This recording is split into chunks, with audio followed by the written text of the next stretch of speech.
Tak banyak yang tahu kisah para korban terorisme. Suara-suara mereka tertutupi oleh pemberitaan media yang lebih banyak memberikan perhatian kepada pelaku dan jaringan terorisme. Bertahun-tahun hak-hak korban terorisme terabaikan, tak ditunaikan, dan bahkan terlupakan. Sepekan setelah peristiwa bom Bali yang terjadi pada tanggal 12 Oktober tahun 2002, pemerintah menerbitkan Peraturan Pemerintah Pengganti Undang-Undang atau Perpu Nomor 1 Tahun 2002 tentang Pemberantasan Tindak Pidana Terorisme sebagai payung hukum penanggulangan terorisme. Perpu ini lantas ditingkatkan statusnya menjadi Undang-Undang Nomor 15 Tahun 2003. Undang-undang tersebut juga memuat perlindungan korban terorisme di Indonesia. Hadirnya undang-undang ini menandai fase pertama hadirnya kebijakan tentang korban terorisme.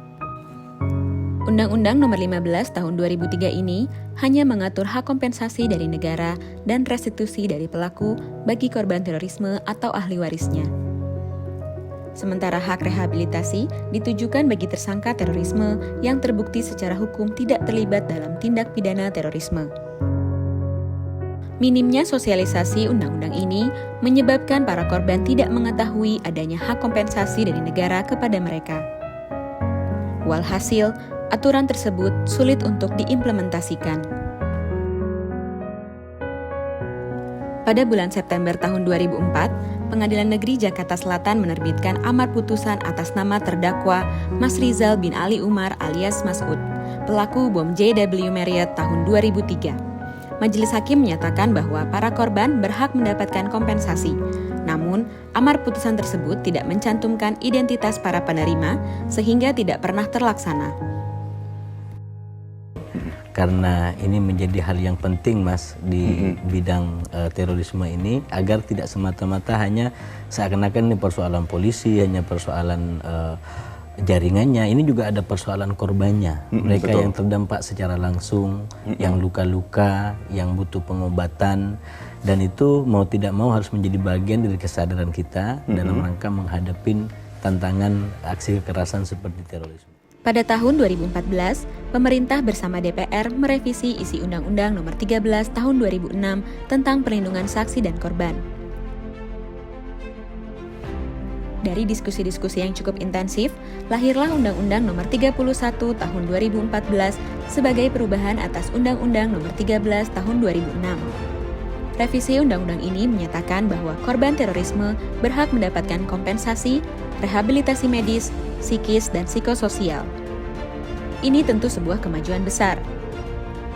Sebelum terbitnya Undang-Undang Nomor 31 Tahun 2014 ini, layanan-layanan yang diberikan kepada korban lebih sebagai belas kasihan daripada sebagai hak yang ditunaikan oleh negara kepada warganya yang terdampak akibat aksi terorisme.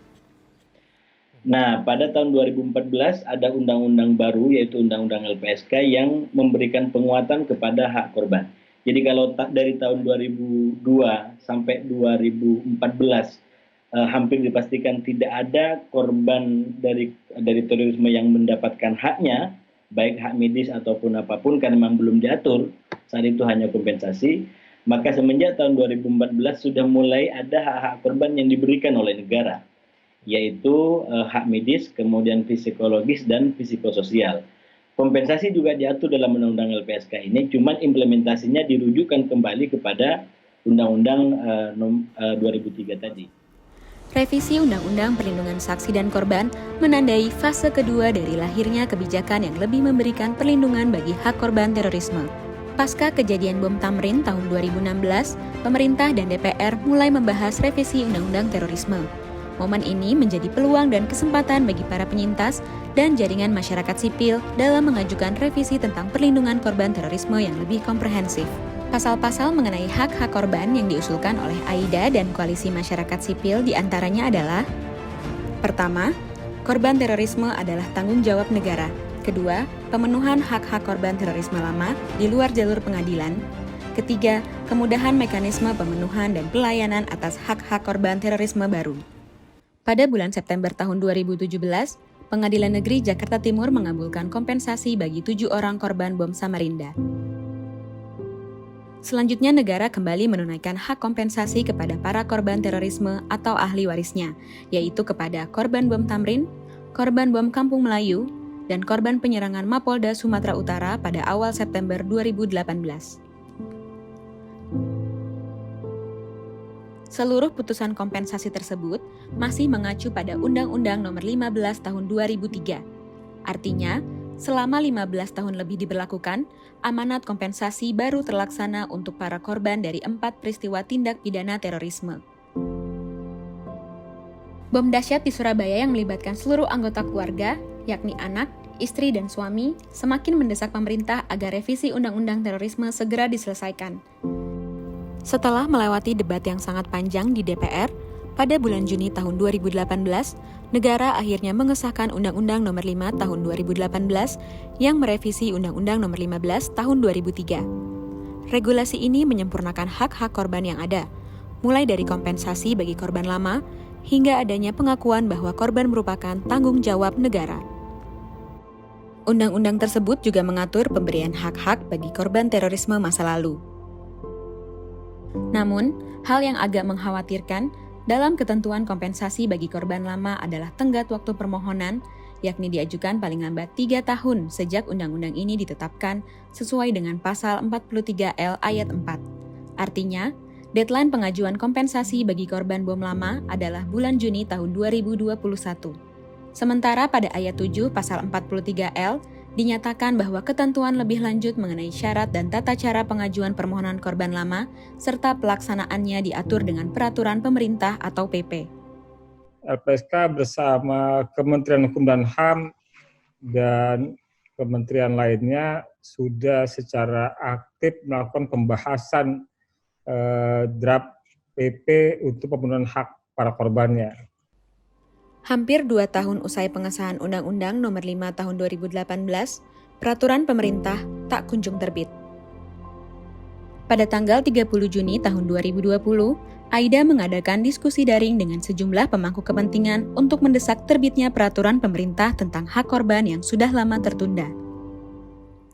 Paling tidak kami di Komisi 3 saya kira tetap memegang komitmen untuk terus-menerus mengingatkan pemerintah ya. Sebenarnya pertemuan seperti ini menjadi sangat penting. Bagaimana terus mendorong ya agar stakeholder ini semuanya bisa bergerak agar RPP ini bisa menjadi PP. Tepat sepekan setelah diskusi online tersebut, pemerintah menerbitkan peraturan pemerintah turunan Undang-Undang Nomor 5 Tahun 2018 tentang pemenuhan hak korban, yakni pada 7 Juli 2020. Dengan diterbitkannya Peraturan Pemerintah Nomor 35 Tahun 2020 tentang perubahan atas Peraturan Pemerintah Nomor 7 Tahun 2018 tentang pemberian kompensasi, restitusi, dan bantuan kepada saksi dan korban semakin memperkuat pemenuhan hak-hak korban terorisme. Lahirnya Undang-Undang Nomor 5 Tahun 2018 yang memuat bab khusus tentang pelindungan korban dan diikuti dengan Peraturan Pemerintah Nomor 35 Tahun 2020 sebagai aturan teknisnya, dapat dikategorikan sebagai fase ketiga dari evolusi kebijakan tentang perlindungan hak-hak korban terorisme. Setelah vakum selama kurang lebih 18 tahun, korban bom Bali dan para korban terorisme masa lalu yang lain akhirnya mendapatkan kompensasi dari negara. Pemulihan terhadap korban kejahatan termasuk korban pelanggaran HAM yang berat dan korban tindak pidana terorisme merupakan tanggung jawab negara. Kompensasi memang sudah diberikan kepada sebagian korban terorisme, namun banyak pula yang masih belum menerimanya. Adanya tenggat waktu selama 3 tahun setelah Undang-Undang Nomor 5 Tahun 2018 disahkan, menyebabkan sebagian korban terorisme berpotensi kehilangan hak kompensasi. Lalu, akankah para korban terorisme masa lalu yang belum mendapatkan hak kompensasi akan dibiarkan begitu saja? Adakah jalan keluar bagi mereka yang belum tersentuh oleh kehadiran negara untuk menuntut keadilan?